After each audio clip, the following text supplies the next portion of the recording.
So, get this. 4 days ago, people in my life started to be replaced. Well, I say 4 days, I mean, it could have begun at any time in recent history, but I only really wised to it last week. Anyway, I'm getting off topic here.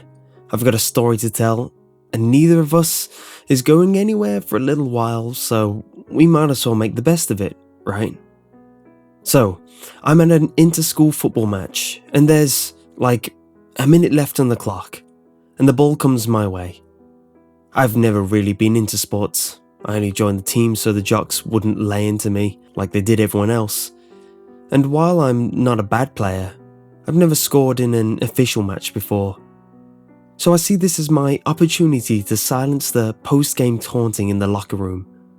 I make a dive, but misjudge the distance and go down hard as a whole host of other players go for the ball. In the confusion, somebody's foot comes smashing down into my temple. Everything is red flashes and black holes, and for the briefest moment, I catch a glimpse of a silhouette in some kind of jester's hat, hanging upside down in my field of view and silently laughing at me. So I blink, and suddenly my pal Pete Greenway is kneeling beside me, reaching for me.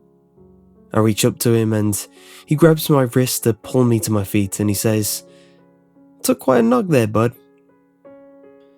This is when it gets kind of hard to explain. My head feels about 1,000 times its usual size, and everything is swimming in my vision.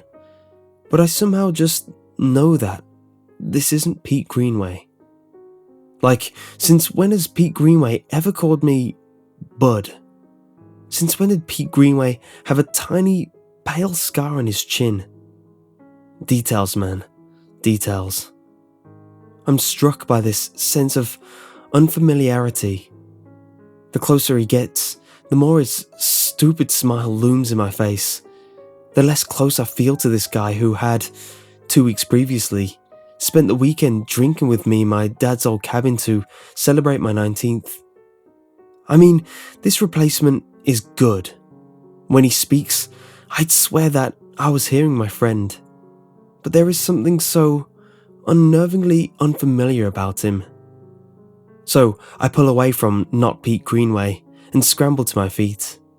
There's blood in my mouth and more trickling down the side of my face, and someone steers me over to the stand while the others play on.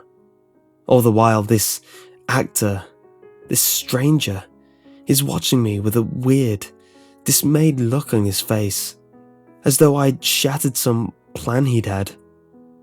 I'm suddenly aware that everyone in the stands seems to be looking at me.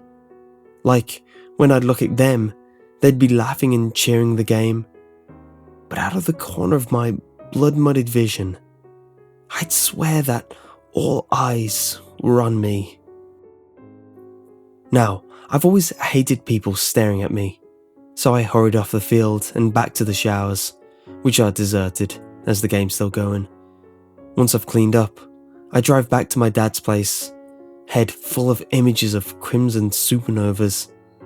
The old man isn't home, so I park in the drive and lie in bed with the lights off for a few hours, but it doesn't do me any good. Because in the shadows above me, silhouetted in a different grey to the rest of the darkness that covers my bedroom, the jester hangs, his shoulders heaving in that awful, silent laugh. I turn the lights back on, but the only things hanging from the ceiling are cobwebs. The phone rings, and it's Pete. I'm absolutely sure he's not the actor, because his voice is so real, unlike the waxy automaton at the playing field. Hearing him speak fires off memories of my old friend in my head, and I can't help but feel a relieved smile play over my lips. He sounds over the moon, and more than a little drunk. In fact, he's slurring his words so I don't get everything. Apparently there's a party going on at his place to celebrate the results of the game. The others are worried about me. Katie Gilbert is going to be there, he says, in a mocking way friends do when they know you're crushing on someone. Classic Pete, man. Anyway, apparently she's asking after me. I say I'll be right over, and put the phone down. My head starts to hurt again, but I swallow some painkillers and throw on a fresh shirt. I don't want to look like a slob in front of Katie. As I near the door, the pain in my head returns. My vision begins to blur it into red starbursts, and that spectral abomination is chuckling away, silently, in the corner of my eye. Beneath the blind panic and pain, I feel a sickening surge of fear. Fear at the jester. Fear at what may lie beyond my own front door. I reel backwards, and the pain recedes. The thing in the corner of my vision becomes my own shadow, falling across the cupboard door where my old man keeps his fishing gear. I pause to catch my breath, and reassure myself that it's probably just the concussion. But even as I do so, I'm reaching for the cupboard's door handle, turning it, and pulling the light cord. Inside, atop the Tupperware of spare hooks, I find his hunting knife, buckled into a faded sheath. When I take it, the niggling fear and the throbbing pain in the back of my skull dim. Safety in a sharp blade. I tuck it into the back of my pants and pull my shirt down to cover it. The party's in full swing by the time I get there. It's dark, it's all strobe lights and cheap-ass smoke machine Pete bought from the dollar store, which smells like burnt plastic. All eyes are on me when I enter. Not that I can see them too well, of course, but I know it. I can feel it, you know. Eyes on me as I turn my back on the guests. I pretend to ignore it, grab a beer from the kitchen. There's no sign of Pete. And though I'm feeling reassured that what happened on the playing field was a one-off, reassured at being armed, I still don't feel confident enough to mingle with the others. So I stay in the kitchen and press the cold bottle against the wound on my temple. I feel beads of moisture trickle down the glass, but as I turn back to the door, Katie Gilbert bursts in, all red lipstick and low-cut top. "Dave!" she yells at me. "You came! I was waiting for ages!" She grabs me by the hand and drags me out of the kitchen towards the stairs. Not that I mind too much, of course. I mean, this is Katie Gilbert we're talking about here. You remember her, right? Like the single hottest girl in our year. Now she's drunk as hell and pulling me towards a spare bedroom. I'm not complaining. So, anyway, she's blabbering away and sipping from my beer, and her giggling friends are looking on from the door to the lounge. Then, we're in the bedroom, and she's kissing me, hard, and I can taste the alcohol on her tongue. When she pulls away, she runs a finger through my hair, then rests them against the wound on my temple, gazing at it with what I think was supposed to be an empathetic expression. "Oh, Dave," she says. She probes at it, experimentally. The pain shoots through my head like a camera flash. I see the jester, reflected in the dark glass of the window. And suddenly, I began to sweat. I stagger back a little from her, but she grabs me by the shoulders. She starts to ask questions about how I'm feeling, but I'm not listening. I'm inspecting her face, the proportioning of it, the gentle slope of her freckled nose, and the way her hair frames it all so perfectly. Too perfectly. "Where's Katie?" I ask. "I'm right here," she laughs. "What are you talking about?" I curl my fingers about the handle of the knife. The jester stops laughing. It's easier than it might seem to flee a party, covered in blood. Everyone is drunk and nobody will remember anything the next day. The hard part is actually cleaning oneself up. I showered twice, then burnt the clothes I was wearing and put on my hunting gear. The padlock on my dad's bedroom closet is a polymer piece of garbage from Walmart, so I lever it off with a knife. The shotgun is exactly where I remember it being. In fact, I don't think it's been moved since Pete and I took it out to shoot cans in the quarry outside of town, that one time in spring. I grabbed it and stuffed my pockets with shells. My head wound starts to bleed again. The jester flicks in and out of the corner of my vision. But every time I swing about to face him, he's gone. Then, there's a click, and the light comes on. "David?" says my old man.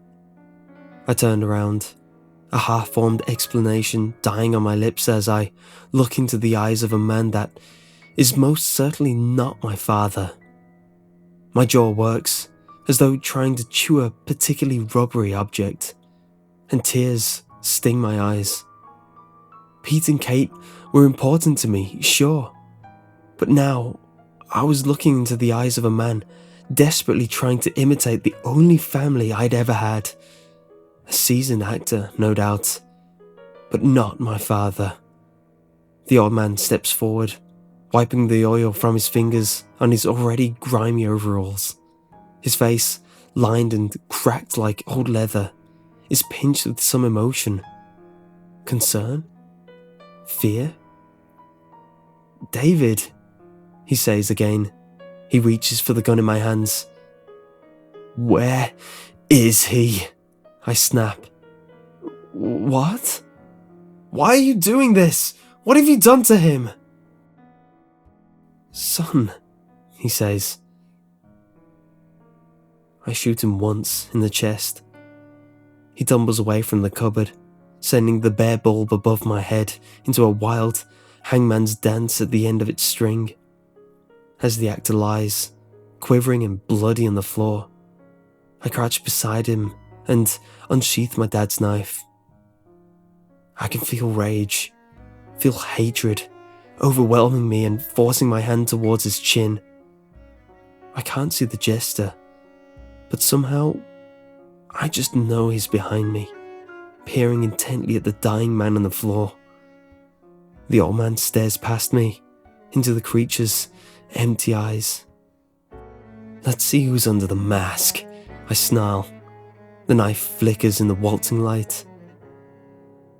So, I lie low for a while after that, or at least I try to. I visit friends in town, friends that I thought I could trust, only to find the actors one step ahead of me every time. Ricky, Brian, and even Mira, who I've not spoken to since he dropped out of school last year. Every time, they tried to talk me down, tell me to turn myself in.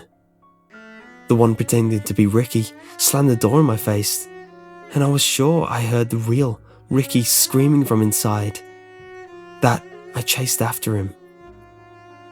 After I'd dispatched the fake, I searched the whole house, but to no avail. Now, I think back to them, the way they tried to trick me. It's for the best, they tell me. They plead so convincingly, and I start to think that maybe the only real thing about them is the fear that I cause when I fight back. But even if I want to turn myself in, I can't. I know it's a trap. Brian had his TV on, and while I was holding him down and trying to find the seam on his mask, I saw Sheriff Moore giving a press conference, turning me into a monster with honeyed words, making me the enemy of all the townsfolk. I sunk the knife behind Brian's ear, then got up to turn the TV off.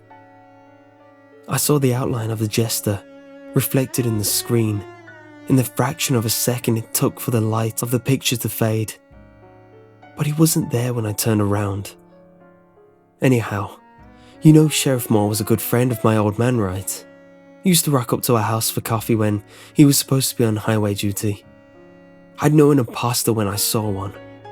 The knowledge that I'm on my own, here, is strangely comforting though. Me against them. I don't know what's happened to the folks in my life, Don't know how far the rot goes, how many people they've replaced. But it's all or nothing, you know. I'm going to keep killing them until the jester stops laughing. Keep killing them until I've gotten to the bottom of this.